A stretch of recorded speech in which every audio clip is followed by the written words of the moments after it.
राजावा पसी हन मोहिनी के जाल में एगो चुमाओ ले जा गाल में संगे दिलवो ले जा रुमाल में एगो चुमाओ ले जा गाल में संगे दिलवो ले जा रुमाल में।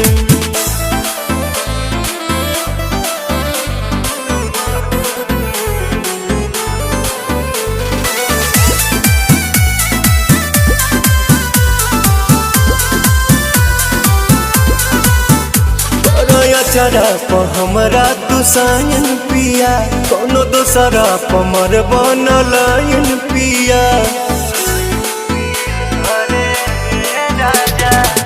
बिहना केहू के हमार वाला हक हो हर के जात हई होइए जाला सब।